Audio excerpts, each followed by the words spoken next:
Everybody, thank you for joining us. My name is Representative Lisa Kozlowski. I use they, them pronouns.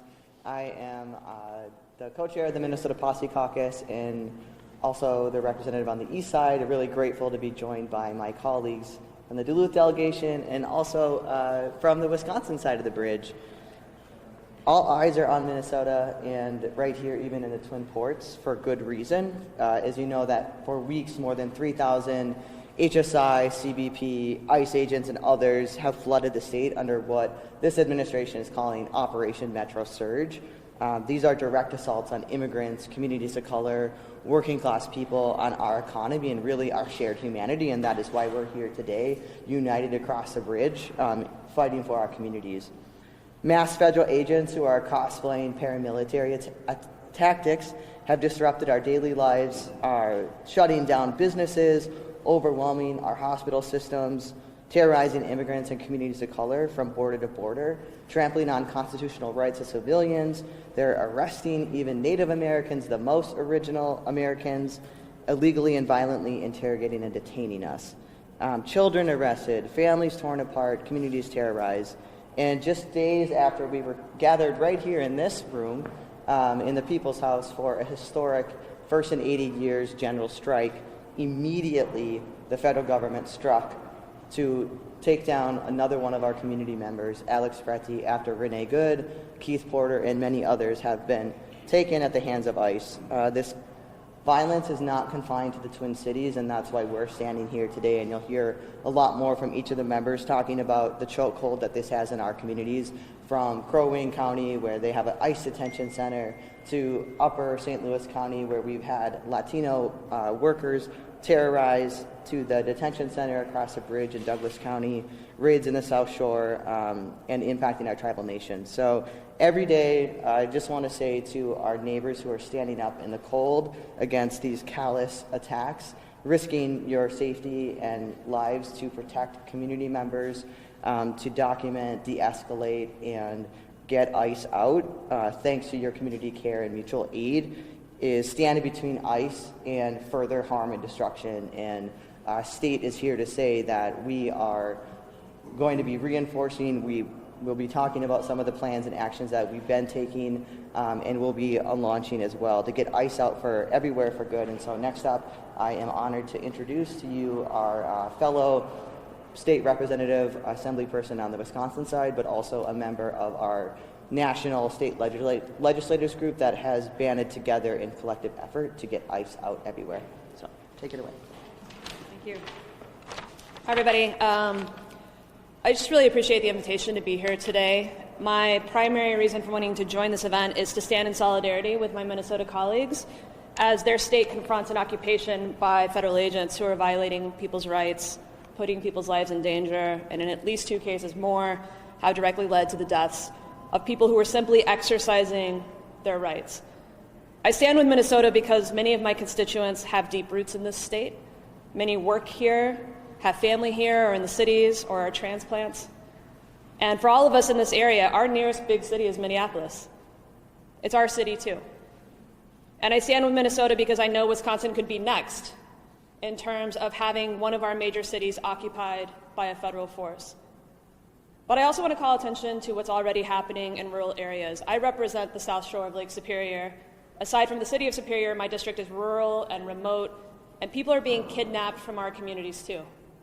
Their families are being left behind, often far away from cities and the resources that cities can offer. But we are doing what we always do in rural areas. When our neighbors need help, we step up quietly, without any fanfare, in this case, totally under the radar, helping to pay bills to get people where they need to go. And it's not easy. People are being terrorized, and all of this is completely unnecessary.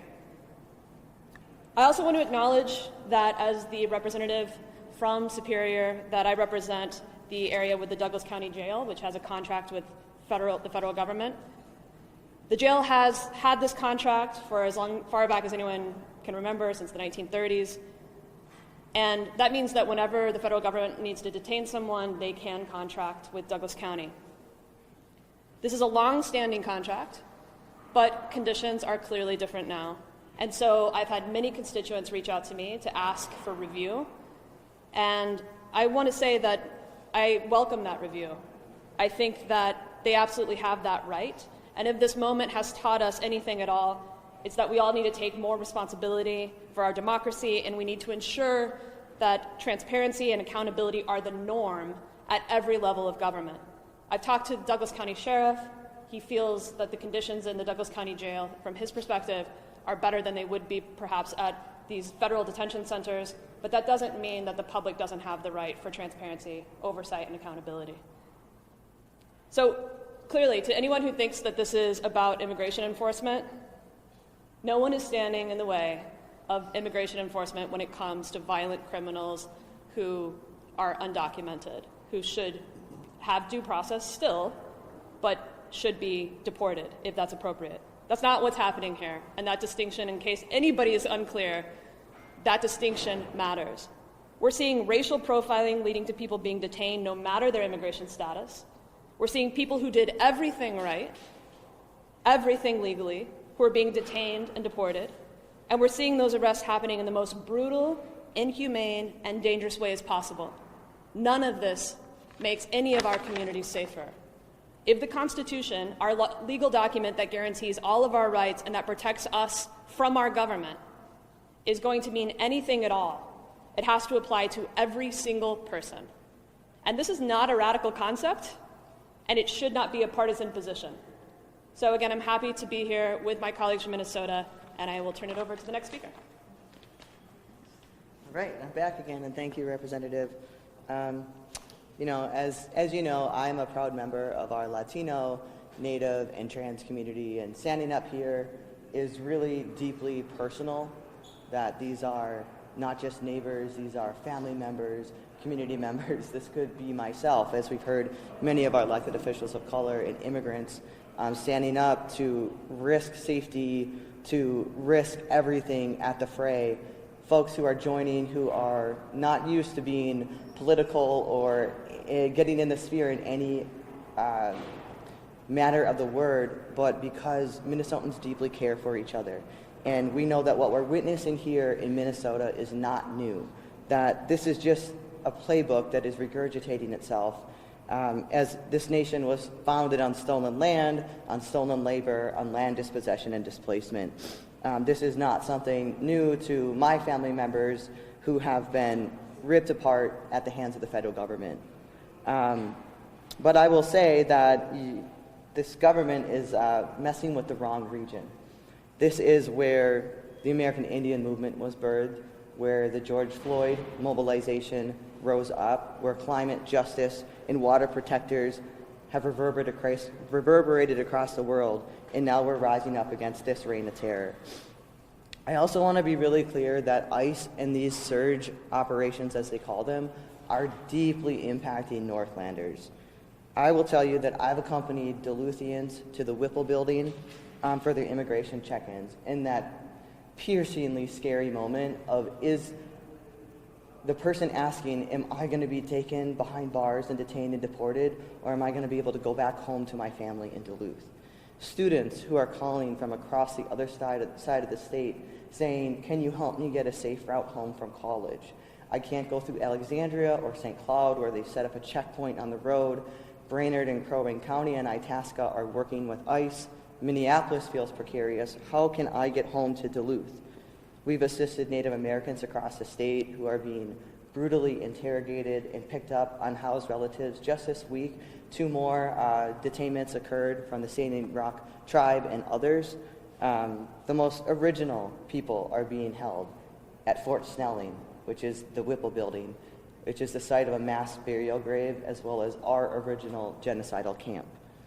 The ACLU of Minnesota has filed a lawsuit to protect legal observers, and I want to raise your attention, as Representative Stroud referred to at the Douglas County ICE Detention Center, that in that ruling, in that briefing, there is a story about a woman from St. Paul who was detained on her way to work. They took her up the route, Duluth to Superior, and they detained her there. She's diabetic, she needs life-saving insulin, and was denied medical care right here in our community. Our office has worked with rapid response teams across Minnesota and Wisconsin to make sure that folks are getting legal representation, medical care, interpreters to do things like DOPA forms so that folks who are detained can make temporary child custody plans for their children. Just yesterday, Senator McKeon and I attended a hearing right here at the federal building. We know that ICE lies. We've seen this across the state where they make assertions that these are criminals that are sex trafficking or that they're ramming vehicles, and I would just urge you to believe your eyes and not their lies. All those charges have been dropped. In many of those cases, the harm is already done. I also want to say lastly that the unseen heavy toll on our Somali, Native, Latino, and Asian communities is what grinds me the most, because it's maybe unseen to folks out here, but it is very much lived by us inside. Duluthians, 10 that I know of at least, who have been coerced by CBP and ICE to self-deport, not out of choice, but out of fear. And this is the reality. And so I am also incredibly proud of Northlanders, of Minnesotans who've risen up, demanding accountability against these reckless attacks and refuse to be silent. In partnership with immigrant communities across the state, just last week was it? I can't keep the days straight. We hosted a constitutional observer training that had over 300 Duluthians getting geared up to be legal observers. We have mutual aid networks springing up in every network.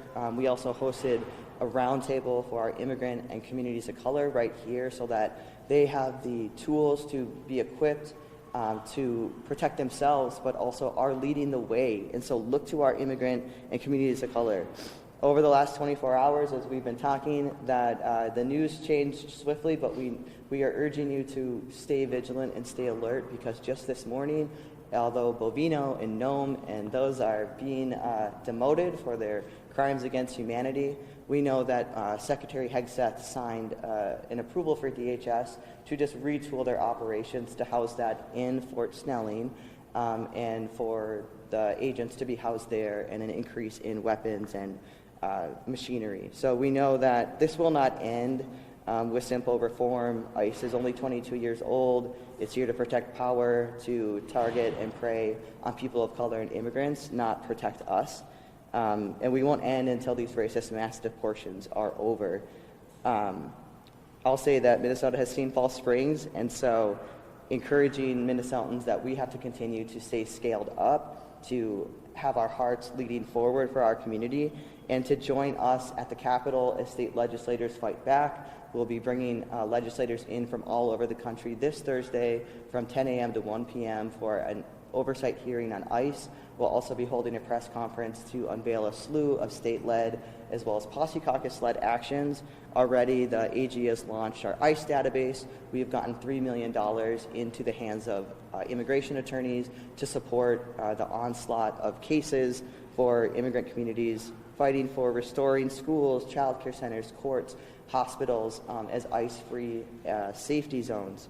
Restoring dignity in hospitals. We're calling for a statewide eviction moratorium with rental assistance, support for our immigrant and BIPOC-owned businesses with grants and forgivable loans, prohibiting agents from wearing masks, from switching license plates, being able to sue them for the damages occurred, thanks to our AG, state, and counties who are fighting to investigate and charge and hold them accountable, which Senator McKeon will talk more about.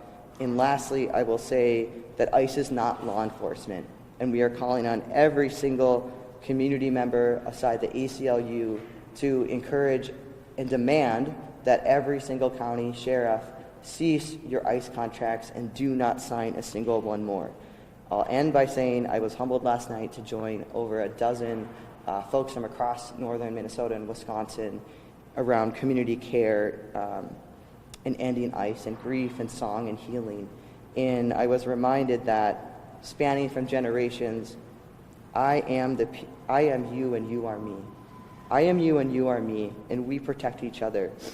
We move through grief and rage in song, but it has to be more than just the people moving their feet and hands in action. It has got to be our elected officials standing up. So together, let us make it so. Thank you.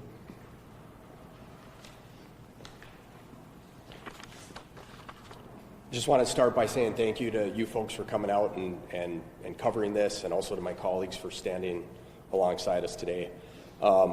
We keep hearing a bunch of different reasons why this is happening in our state. We've heard that it's about public safety. It's about getting the worst of the worst off of our streets. What they don't tell you is that the worst of the worst, many of those folks that they claim to have caught were already in our jail systems, were already in our prisons. What they are doing, if they were truly coming after the worst of the worst, they would be using judicial warrants, and they would be following the laws. They wouldn't be using children as bait. They wouldn't be going door to door asking their neighbors to point out where the brown people live. So then they said it's about immigration. It's about illegal immigration, and that is the problem. That is why they're here. We know that Minnesota is ranked in the bottom half for what people call illegal immigrants. If it was about that, they wouldn't be here either. But we know it's not about that. We know if it was really about that, the folks in Washington, D.C. would be working on and passing comprehensive immigration reform so that we have an immigration system that works, not the one that has been broken for decades. Then we heard that it was about fraud, right? They are sending these people here because there's fraud in Minnesota. If it was about fraud, they'd be sending forensic auditors and accountants to help root out the fraud and hold those people accountable. Not thugs in masks, breaking down doors, busting windows, and creating chaos in our streets. Operation Metro Surge is not just focused in the Metro, and I think that's a tactic that they use. This is happening all around our state. It's not about any of those things. It's not about public safety. It's not about immigration. It is not about fraud. It's trying to make an example of Minnesota. It's trying to bully Minnesota into giving over our voter rolls, about giving over our Medicaid rolls. And they did make an example in Minnesota, but I don't think it was the example they intended. To the folks that look like me, white skin, blue collar, now is the time to use your voice. Now is not a time to stay silent and go on with your day. Be an Alex Peretti. Be a helper. Use your voice to protect your neighbors. Staying silent isn't going to allow this to pass over. What is happening is fundamentally ripping at the core of who we are as a society. And it impacts every single one of us. To those of you that are in public safety, my fellow firefighters, my EMS partners, law enforcement, I know like me, many of you took an oath. And while our oaths may look a little different depending on the profession or the agency that we work for, I have no doubt some of the similar core tenets remain: to protect and uphold the Constitution, to serve our communities with bravery and courage. And I would ask every one of you to look at what is happening on our streets through that lens and tell me if they are upholding the oath that you took. Because our ability to do our jobs is predicated on trust. When somebody calls for help, they trust that people are going to show up to their doors to help them. That is the only reason we are able to do that work. And what is happening in our streets right now is shattering that trust that many of us have spent our careers building. I am so unbelievably proud of my fellow Minnesotans who've showed the country and the world what it means to stand up for our neighbors and love and fight for people that we may never meet. This isn't over. And while they tried to make an example here in Minnesota, they will go somewhere else, and we will keep standing up and fighting back. Thank you.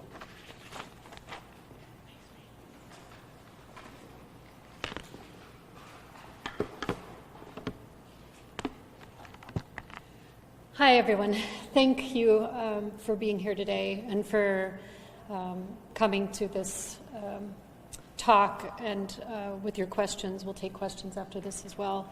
And I want to thank my colleagues who I work with here as part of our Duluth legislative delegation down at the Capitol. Truly tremendous people, and I'm so lucky to be able to partner with them, and so delighted also to be making this connection with a representative across the harbor as well. I'm State Senator Jen McEwen. I represent Duluth in the Minnesota State Senate. I'm the chair of the Senate Labor Committee as well. I think what I'd like to add is just a short thought before we take some questions about enforcement. And what I'd like to sort of ground us in some of the comments as we were hearing my colleagues speak, one of the things I really want us to get grounded in is how horrific these assaults on our communities have been. We use words like detained, but we all know, any of us who have been in situations where we've seen this sort of brutality occur, detained means often that someone is violently attacked. They may have had their car window smashed in while they were sitting inside it. They may have had pepper spray sprayed into the vent of their car to try to smoke them out of it. They may have been violently yanked, their seatbelt cut out of their car. They may have been tackled violently on their sidewalk, in the street, in their own neighborhood, in front of their house. They may have had their door violently broken and kicked open. So the people that end up detained, that's not pretty. It's violent. It's a disgusting practice. And it should be reserved only for instances where that type of violence is absolutely necessary to take into custody someone who lawfully has to be taken into custody. What we have been seeing is absolute unlawfulness on the part of our federal government. On top of the unlawfulness, we have seen outright lies. Lie after lie after lie. I would like to say that those of us who have watched the political progression of the administration that is in power right now, that regime that is in power right now, it should be no surprise to us that this culture of rank lying, bald-faced lying to the public is just part and parcel of what this administration, what this regime stands for and how they roll. The buck stops at the top. So as we heard, this is not over at all. We have seen some encouraging developments over the last day, which are good, some pulling back, some perhaps key leaders within the regime being demoted. I don't even know actually for what reason they're being demoted yet. Right? Maybe it's just because they started to make the administration look bad because they were being so brutal. But it seems to me they were following orders from the top. So what I would like to see as we go forward and we continue to face down this brutality in our state and across the nation, I would like to see our local officials at every level take the reins in investigation, take the reins in charging criminal behavior, and then charging when it is appropriate to charge, actually carrying through those charges, taking people under arrest, having them go through the court system, have their due process like anybody else who would be charged with a crime. We have seen with our own eyes what appear to be assaults, murders, false imprisonment,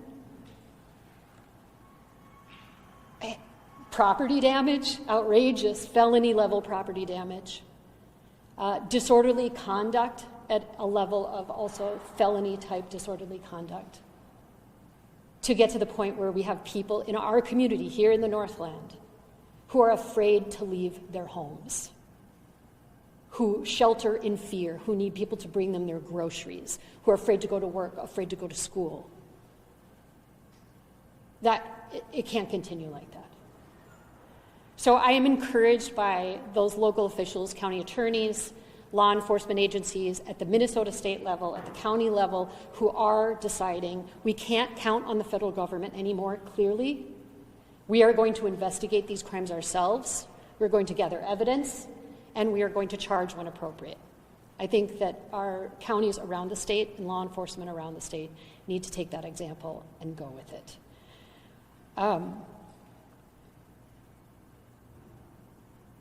Yeah, I think I'll probably leave it there, and we'll go ahead and take questions now. And I'm sure there's so much to say in regard to what's happening in our state right now. And I guess I will just leave my comments to say that I also am encouraged in the fact that in this outrageous oppression that we have been experiencing as a state, we have seen amazing solidarity and amazing coming together in community. If those of us who have been really watching to see neighborhoods in Minneapolis where those neighbors now know each other so well, they hear that ICE is on the block and they come out of the houses, they have whistles, they're there to protect and observe what's happening, to see what ICE is doing, to bear witness to it, to record it. And they've been offering aid to people across the city, and we've seen that kind of solidarity and community here in the Northland as well. So hopefully that will keep building. I encourage people to keep on with those efforts, get connected to the rapid response networks, find out where you might fit in best in terms of how to build that community.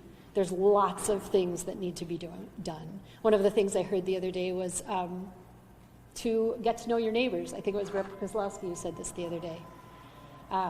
If you don't know who your neighbors are, the people who live right around you on your block, go out there and introduce yourself. Make sure you know their names, get their phone numbers, make sure they know you, make sure they know how to contact you. Let's keep building community out of this tragedy. And onward. All right. With that, we'll go ahead and take questions. You all touched on this a little bit, but I was hoping you could maybe speak more directly to the specific impacts you've seen on folks in Duluth and in Northland. I mean, have you seen ICE activity up here, or is it more of the theory you've all talked about, like people being afraid to go outside, being afraid to come home from college? Can you just talk a little more directly about what you're hearing from constituents and folks in the North? Yeah, I mean, I'll jump in and just say, like I shared in the remarks, those are all very real impacts from Duluthians and folks up here in the Northland who are having to make trips to the cities. You know, people love to go down to our Latino and Asian grocery stores, and right now there's a whole network of people who are saying, hey, when are you making a run? Because there's no way that I'm leaving my house, let alone getting in the car and driving that line down the road. To, like I said, international students and students of color who are either here in our community or traveling around the region. We know that ICE, CBP, HSI, whatever name that they're using, that they're cross-deputized to be able to go out and do enforcement removal. And so I think that's one of the things that's been incredibly concerning, and where, you know, we're all coming from an extreme collective gun violence trauma, but also for us as colleagues, for Speaker Melissa Hortman to have been gunned down by somebody pretending to be law enforcement. And so, you know, when we have agencies out there using unmarked vehicles, switching plates, masked, and with guns, and we don't know which agency, or if they're a bounty hunter, or if they're even law enforcement, or if they're ICE or CBP, I think has made it incredibly challenging. But I just want to also point out that we have an incredible rapid response network right here in Duluth at the Twin Ports Rapid Response. Their number's 218-213-5009, by the way, remember that. And they're out there commuting, they're patrolling at our schools. We know that ICE has been running up and down the south shore of the border, raiding in Representative Stroud's district.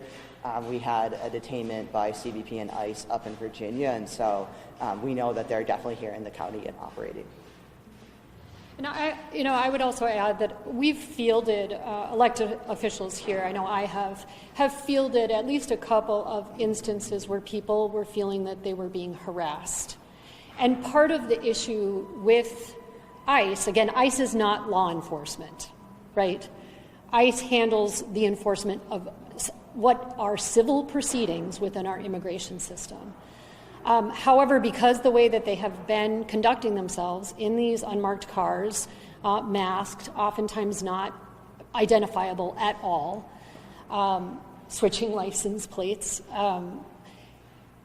There is a lot of confusion around if people are feeling that they're being harassed or followed, or there's a person who is around who looks like an ICE agent, they are rightfully alarmed. And I have fielded those concerns and complaints from constituents in Duluth this last couple of weeks. And I believe those people have made complaints to the Duluth Police Department. So I would encourage the press to follow those developments if there are any developments in that regard. But that is part of the issue. And it also is part of why I really encourage our law enforcement agencies, true law enforcement, our police, our sheriff's departments, county sheriffs, to really draw a hard line between what they do and how they do it and what ICE is doing and how we have seen how ICE has conducted themselves. We have seen that from some agencies from law enforcement in the cities. They actually held a press conference recently to talk about how some of their people were even being racially profiled when they were off duty by ICE. And so they were experiencing firsthand what the public was experiencing, and they were really upset to see people who were presenting themselves as law enforcement to be committing these abuses on the public. I'll also say that we know that the tribal nations, many have moved to ban ICE from their borders and are equipping our members as well as descendants to get your tribal ID or certificate of degree of Indian blood, which is really insane that we have to live in a country in a state of time where community members are walking around with their passport. I mean, I have mine on my tribal ID cards with me at all times.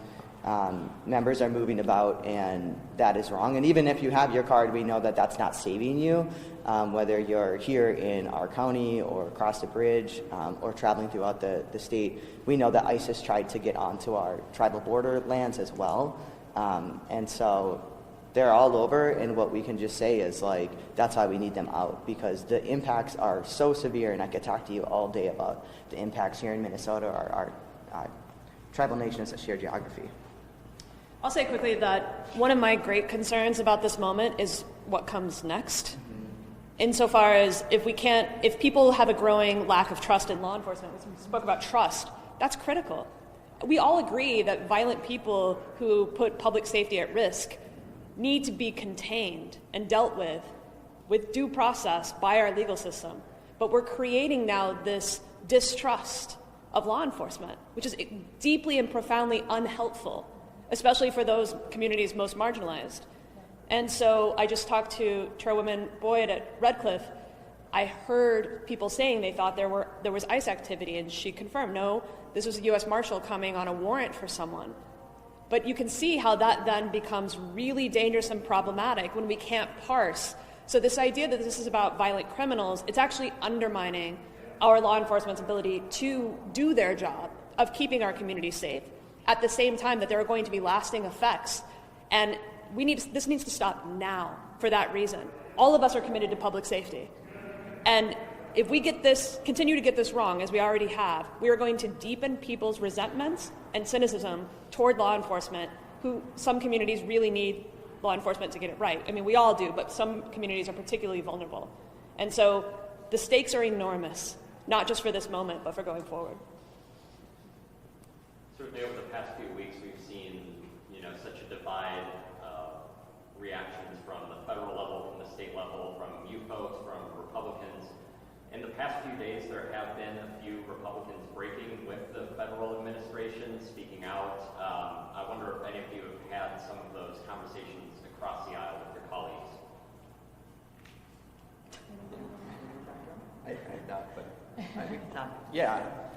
It is encouraging to see some folks actually finding that courage to use their voice and say, this is wrong. And I hope that it doesn't take more people getting killed in the streets for more people to realize how wrong it is. But that's what it will take. I've gotten, not necessarily colleagues reaching out, but I've gotten constituents reaching out that have said that they have been conservatives their whole lives, and they will never vote for a conservative candidate ever again. This destroyed their trust in what they thought their party stood for.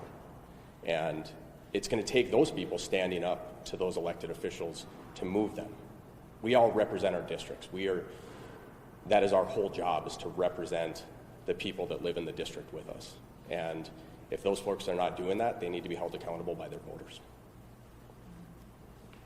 And I'll just say, like, you might be a bit surprised that I have some strong ties with our Republican colleagues, some of who have come out and doubled down in support of the unconstitutional and just the destruction. But as we've seen, the Republican gubernatorial candidate dropped out of the race, citing that they just cannot stand for these kind of attacks on Minnesotans and humanity. We've also been encouraged, some of our House members have been recently posting that, they've made calls that it's not necessarily folks who are getting to Twitter and X or whatever it's being called these days and inking a post, but making calls and having conversations in the background. And as we saw the president actually calling Governor Walz yesterday, he said for a 10-minute phone call, we'll see what, if anything, that actually shifts. But I think we're hearing, and because we represent, especially you, out in a lot of Republican areas, that there's people who are reaching out to our office because they don't have anybody out there fighting back and protecting them. And so our federal delegations, we're telling them every single day, we're on the phone with them, like, do not give them another cent. And in fact, this is beyond reform. This isn't about officers or agents that are not trained. They aren't making mistakes in looking at passports and documentation. This is on purpose, and I just think Republicans can't keep glazing over their eyes, and we're seeing them coming forward. But we need at the House at least one Republican with moral courage and clarity to be able to vote and pass the legislation, which is why it is imperative on us to use every single legislative and executive lever at local, state, and county levels, because they are roadblocked there. I would just add real quick to that, we've reached this really emergency critical point right now. I think that what we have seen this last week is this realization by many people that this is not about like a spectrum of politics. Are you on the left? Are you on the right? Are you conservative? Are you liberal? What's your political ideology? We now have a fascist federal regime in power terrorizing Americans. That is what this is. It's not conservatism, which I have a lot of respect for, actually. This is fascism. And true conservatives, I think we're seeing in Minnesota and around the country, start to really recognize and say, this is not what I signed up for. This is not what I voted for. This is not what I was thinking when we elected this person into the presidency and when we saw his appointments into positions of power. So I hope that will keep going. I hope we're going to see more people realizing that it's wonderful for us to have policy debates. That's what a democracy is all about, what it should be about. But what we're seeing now is that's not it. That's not it at all. Just to underscore that, we shouldn't be debating the legitimacy of the Constitution. Right. That is the fundamental text that we all took an oath to. We took an oath to the federal Constitution and our state constitutions when we took office. And I just want to remind the voters, we work for you. So anyone who is not finding their own courage based on their oaths, help them find their courage. Because one thing scares politicians who don't treat their oath as sacred as I know we do, and that's you, the voter. Call, call, call, demand meetings, demand that they reinforce the sanctity of the Constitution and show that with their actions. And this moment is really, really critical. If we don't defend the principles of constitutional order now, what will stop future escalation? This is the moment. So I'm just asking voters to please remember that we work for you, and it's time to stand up as much as you possibly can. I just want to say that images out of the Twin Cities has just been so heartening, and one of the most crushing things about the murder of Alex Pruddy the next day was that it changed that story. Let's never forget the story of what we saw on Friday. and let's make Alex's life a testimony to that courage and that desire for all of us to stand up and take care of each other. So, thanks. Can I just add one thing that I was thinking about? I know. One of the things that I had been thinking about in regard to the absolute slander and attempted character assassination that the administration, the federal administration, tried to levy against Alec Preddy and also Renee Good. I hope that, as we have seen now, all of their friends and family and neighbors and community come out and say, no, actually, these people are amazing, loving, kind people, family people, community people, people involved in caring for others all the time. Nothing could be further from the truth.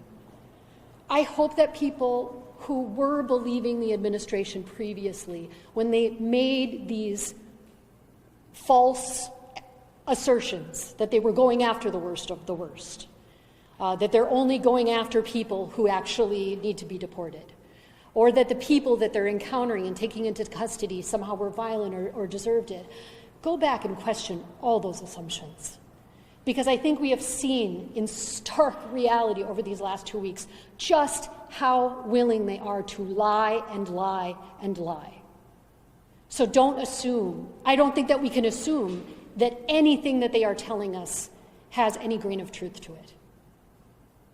And I really encourage the media and the public, if you had assumed that maybe because they were in government and they held these official positions, that when they issue a press release or an official statement that adds some grain of truth, I don't think you could assume that anymore.